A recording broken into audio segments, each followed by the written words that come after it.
This question of the illegals I find very interesting.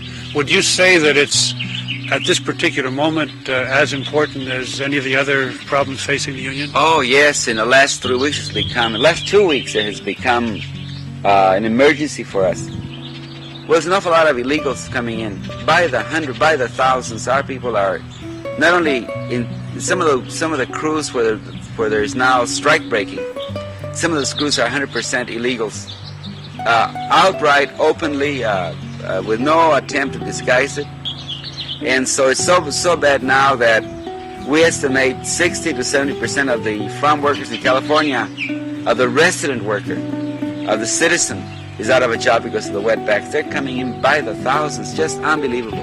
See, they're coming in with the consent of the Immigration Service, which is part of the Department of Justice. How else could they come? We, for instance, know that if you go to Coachella, you go to around the El Paso area, the secondary immigration checkpoints have been unmanned now for at least 3-4 weeks. They're closed. They're at night. They're dark.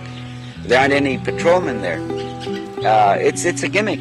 We think that it's a prelude at the beginning to a big drive on the part of the administration and the Mexican government to bring the Bracero program again.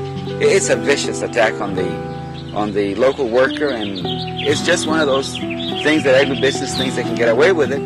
And our job is to inform the whole country what's happening together with a boycott and solve it that way. And so the workers themselves, even though a lot of them are Mexican descendancy themselves, are very uptight and very, very worried and very mad about the illegals coming to break their strikes, and it takes away their jobs, their livelihood, and so forth. Does that put you in an uncomfortable position to be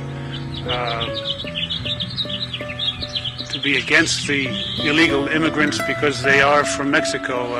In other words, part of your program has been an appeal to equal treatment of people of Mexican origin. Right? Oh yeah, sure, but we're speaking of the legal ones. You know, we don't want Mexico to export its poverty to us, and then we pay.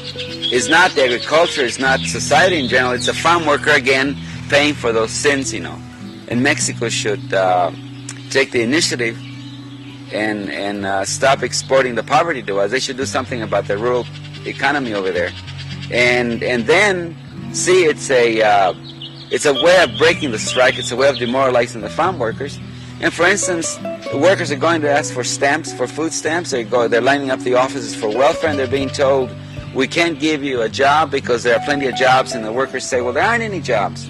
We just came from the fields. They won't hire us, or they just laid us off because either because we're strikers, or because we're members of the union, or because the illegals will do the job for half the money we're getting.